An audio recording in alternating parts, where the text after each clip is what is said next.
Caroline, on peut expliquer ce qu'on fait avec ton téléphone?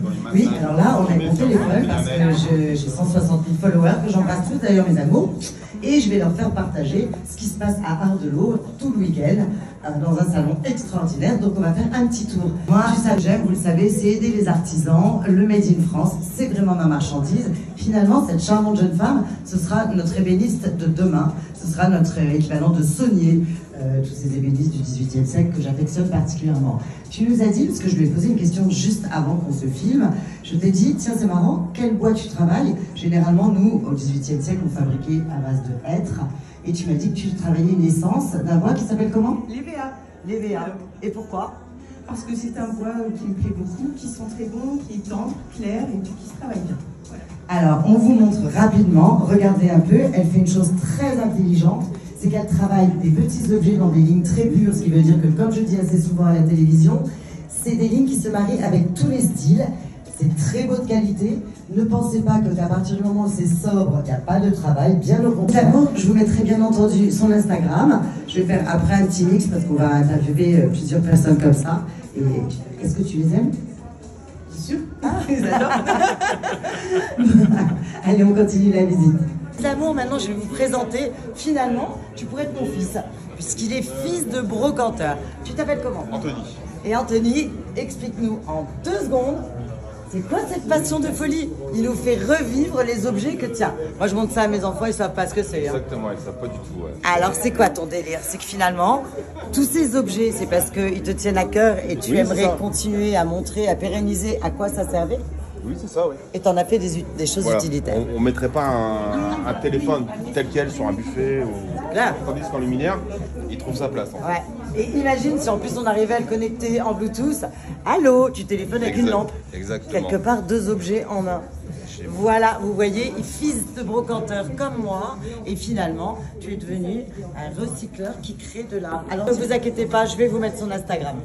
Maintenant, je suis sur un stand que j'affectionne particulièrement parce que, évidemment, je suis une fille.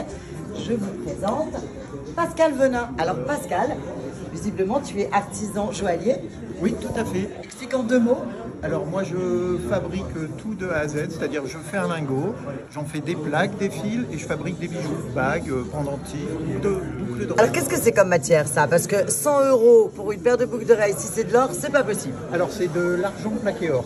Voilà, c'est beau ça. Alors l'argent plaqué or, vous avez compris que c'est de l'argent avec des microns d'or qui font que ça lui donne un aspect doré. Et quand on est un bon artisan, on met un peu plus de microns, ça vaut plus cher, mais au moins ça tient. Qui a le plus beau prénom du monde puisqu'il a le prénom de mon fils.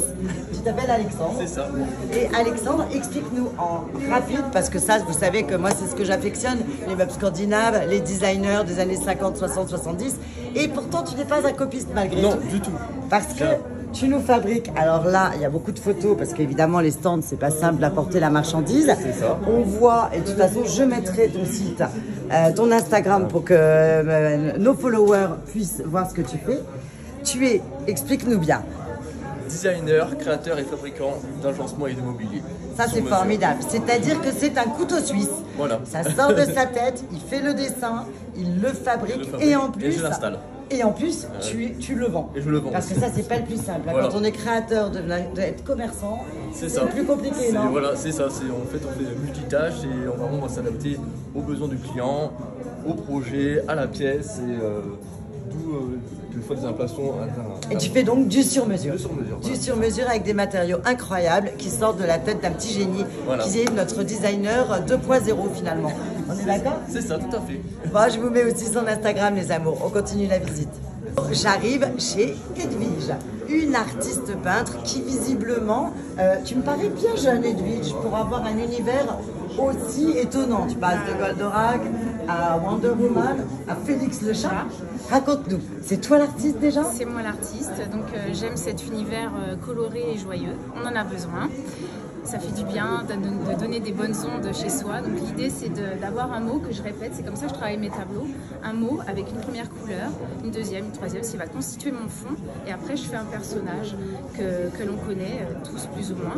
Et c'est pour ça que par transparence on peut aussi voir le fond dans le personnage. Et donc j'aime bien décliner de cette façon. J'aime la peinture qui coule, qui est projetée. On a, en la regardant, l'impression qu'elle continue de vivre. Ta technique, visiblement, je vois que c'est de la peinture. Oui. Mais il y a aussi du crayon. Voilà, tu as plusieurs techniques. Là, je vois que c'est dans une petite caisse américaine. C'est plus petit. Alors, c'est quoi ta technique, celle-là, par exemple? C'est toujours de l'acrylique, peinture acrylique. Et aussi, j'utilise le Posca. Voilà. D'accord. C'est un feutre avec de la peinture à l'eau, ouais. avec des mines plus ou moins épaisses. Une petite idée de prix, parce que je pense que, faites attention, elle commence à faire des expositions un peu partout. Et vous savez ce que je dis souvent dans notre émission Affaires conclues. Je dis la cote d'un bon artiste commence à monter. Et c'est au moment où elle démarre qu'il faut acheter les amours. Tu nous donnes une petite idée de prix, par exemple, pour ces jolis tableaux. C'est déjà dans des caisses américaines. Vous savez ce que ça coûte, déjà la fabrication de la caisse américaine? Moi, je connais. C'est déjà un peu de sous. Hein. Voilà. Donc, le premier prix, on est à 150 €. Ah oui, on continue la visite, les amours.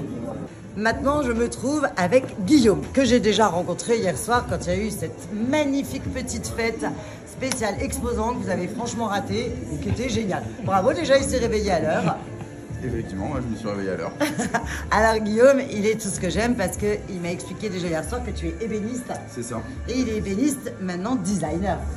Là, tu as créé, par exemple, explique-moi le bois, parce que moi ce que j'aime, finalement, c'est nos artisans d'aujourd'hui, c'est-à-dire que ce sera nos antiquités de demain, sachez-le. Non seulement tu travailles comme un vrai ébéniste, quelles sont ces essences de bois que tu as fait, par exemple, pour cette bibliothèque? Alors là, c'est du frêne qui vient du Nord-Pas-de-Calais. Donc c'est une essence qu'on trouve régulièrement par ici, qui en ce moment malheureusement est malade. Et donc du coup, on doit les couper pour pas que la maladie se propage. Et donc, là, tant mieux, ça te permet de faire des planches et de les exactement. sauver finalement et de leur donner une vie à vie. Exactement, plutôt qu'ils meurent dans la forêt, là on peut les utiliser. Vous voyez, ça c'est le côté qu'on adore aussi dans ce métier, c'est que c'est les antiquités de demain, ça va durer longtemps, mais en plus on sauve des arbres et finalement on les garde tout le temps. Combien de temps as-tu mis pour fabriquer une bibliothèque comme celle-ci? Pour la bibliothèque, pour celle-là, il faut 3 semaines environ, mais à 4 personnes, on est 4 à l'atelier. Vous vous rendez compte, 3 semaines de travail, et rien que pour la monter. Une fois qu'elle était fabriquée, pour la monter, on a mis 2 jours. Alors déjà, tu fais du sur-mesure. Tout le temps du sur-mesure. Le temps d'attente, parce que moi, mes followers et mes clients sont des enfants gâtés. Ils veulent tout de suite, enfin moi particulièrement. Combien de temps d'attente si on te demande, j'aimerais une bibliothèque un peu sur mesure dans le même goût? Il y a entre 4 et 6 mois de délai pour l'avoir. Non, ça je prévois, hein. Voilà, 4 à 6 mois de délai. 4 à 6 mois de délai. Tu n'es pas spécialiste que dans les bibliothèques? Non, je suis plutôt spécialiste dans les tables, en bois et résine, que j'ai fait beaucoup, mais là j'ai pas présenté cette année de table en bois et résine, mais je fais beaucoup de tables en bois et résine et de l'agencement, tout type d'agencement. Bon, Guillaume, j'imagine que tu as un Instagram? J'ai Instagram. Et il y aura les photos de tout ça? Il y a les photos de tout ça, ouais. Bon, vous voyez, ils sont quand même doués, mine de rien. C'est des 2.0, tous ces ébénistes. Je lui ai son Instagram, comme ça vous pourrez voir ce qu'il fait en plus de cette magnifique bibliothèque. Merci beaucoup. De rien. Voilà les amours, je viens de quitter Guillaume et maintenant j'arrive chez la jolie Aline qui visiblement dans ce pays non seulement sont des gens qui ont des cœurs comme ça, les gens du Nord, et en plus ils ont tendance à travailler les bois du pays et ça j'adore ça. C'est du Made in France. Moi vous savez que le Made in, je ne dirais pas où, ça me plaît pas. J'aime, on pérennise en plus une entreprise familiale. Aline, explique-nous. Voilà, donc c'est une reconversion. On a créé Table à part il y a 6 ans et je travaille avec mon mari et mes enfants ont bien aidé également au développement de la société au départ, surtout pour porter ce bois qui pèse. Quand moi j'étais petite, je faisais la même chose avec ma mère qui était brocanteur, je portais. Ah, voilà. Et oui. Donc à un moment ils s'en vont et il faut se débrouiller seul parce que... Disons, j'ai l'impression que tu t'en sors bien. Parce que là, moi je suis assise, parce que dès que je vois une table, je m'assois dessus. Ça prouve que déjà c'est solide. C'est du chêne, on dirait. Oui. C'est du chêne donc du pays. Chêne massif, voilà, du pays, des forêts du nord de la France. Mormal, Signy-le-Petit, Clermarais. Et donc on s'approvisionne en local et nos métalliers, donc les personnes qui fabriquent nos pieds. Alors les métalliers, je vous montre pourquoi c'est ça. Voilà. Et en plus c'est laqué, je crois que tu peux les faire en noir, en rouge, en bleu, un peu en bleu, blanc, rouge parce que c'est Made in France. De l'arc-en-ciel, exactement. Pour avoir la chance de te commander une table. Alors une grande table comme ça, j'imagine que ça prend plus de temps qu'un guéridon par exemple. Oui. Durée de temps si on te commande un objet environ en temps de fabrication? 5 semaines. Et alors c'est toi qui travailles avec ton mari? Oui, on travaille avec mon mari, je travaille avec mon mari. Ah, On a t'as failli également- dire avec notre mari. ouais, On va en parler tout à l'heure. Donc, tu as plusieurs maris, visiblement. Voilà, il y a celui qui est là aujourd'hui. Alors, on va le filmer parce qu'il est mort de rire. Il est quand même là. Tu veux bien. Hein, ça s'appelle un lapsus, on en parle Je ne tout à l'heure. suis pas. Voilà, exactement. On n'était pas encore au courant. Alors voilà, donc en fait, je vous présente le mari d'aujourd'hui dans le cadre du salon et puis celui de demain, on en parle On en demain. parlera demain, voilà. Est-ce que tu as un Instagram? Oui, Elle est trop mignonne. Table à part, @table à part. Bon, de toute façon, comme tous les autres artisans que je vous présente aujourd'hui, je vous mets son Instagram. Vous n'hésitez pas, vous les suivez, vous regardez ce qu'ils font parce que ce sont des gens formidables. Et moi, c'est tout ce que j'aime, c'est nos antiquités de demain. Merci Caroline. On les embrasse. Pour tout à l'heure, je vous ai présenté une très très jolie femme. C'était la maman de Tom. Vous vous souvenez, je vous avais montré ce magnifique stand et je me suis dit en revenant, mais c'est quoi ces sculptures? Plutôt sympa. Et je vous présente Tom, le plus jeune artiste que je connaisse, parce que tu as quel âge? 18 ans. Non. Et alors, tu as la fibre artistique de maman. Alors, explique-nous. Regardez comme c'est sympa. Qu'est-ce que c'est que ça? C'est un tronc d'arbre? Ouais, c'est un tronc d'arbre, donc je viens l'écorcer, je le dessine, je le sculpte à la tronçonneuse. Incroyable. Après, je le brûle, et après, je le vernis, après, je fais ce que je veux Et dessus. après, tu te fais des... Et tu leur donnes des noms? Oui. C'est vrai, alors ça, Ouais. il s'appelle comment, lui? Noir et rose. Ouais. Oh, bah, tu t'es pas foulé? Non, je me suis pas foulé sur Noir ce- et rose? Ouais. Et dis-moi, alors celui-là, il s'appelle Noir et paillettes? Non, l'or. Ah, l'or. Ça, c'est super beau aussi. Ouais. Donc là, c'est un vernis gloss. C'est un boulot de titan, dis-moi. Donc pour moi, ça représente un cactus. Ouais. Maman, elle a eu raison. Alors attends, et t'avais quel âge quand t'as commencé? Parce que là, t'as 18 ans, t'es déjà sur une exposition. Ouais. Ça va pour toi? J'ai dû commencer vers 15-16 ans. Ah bien. Ouais. Eh ben dis donc. Bon, il a un Instagram. T'as un Instagram, j'imagine? Oui. Ouais, bah oui, il a un Instagram, c'est un jeune. Hein. Ça se trouve, tu mets sur TikTok?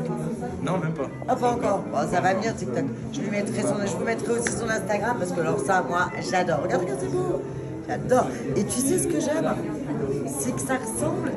Tu n'es pas un copiste. Non, non, non. Voilà. Toujours la On tête. sent que ça vient de toi. En tout cas, bravo, je suis fière de Merci toi. beaucoup, c'est gentil. On les embrasse? Ouais. Ah, il est mignon.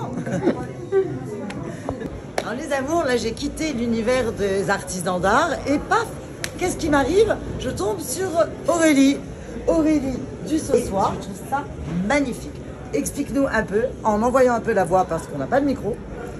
Quel est cet univers? C'est magnifique. Tu adores la natation? Tu adores les années 20 déjà? Alors, c'est en magnifique. fait, c'est quoi comme technique? Je travaille avec de vieux papiers que je vais chiner.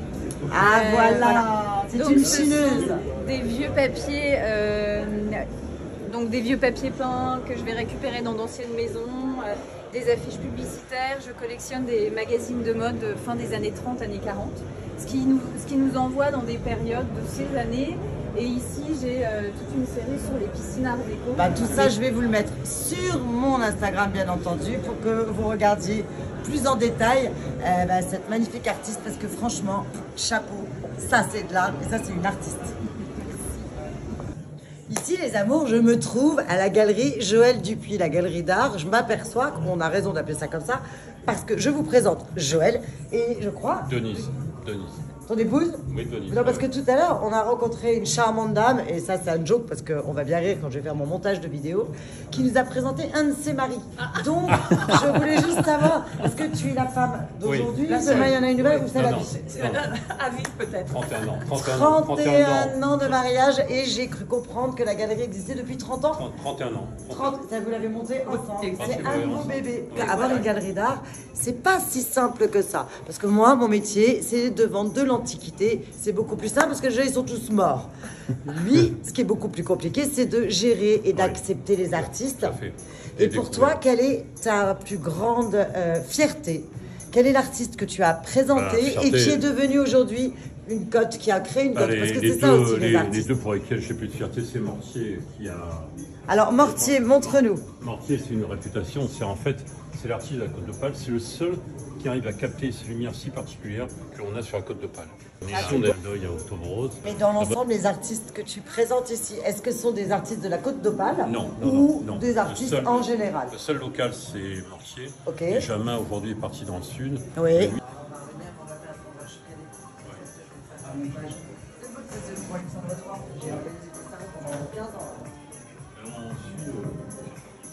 Alors, les amis, j'imagine que vous avez un Instagram.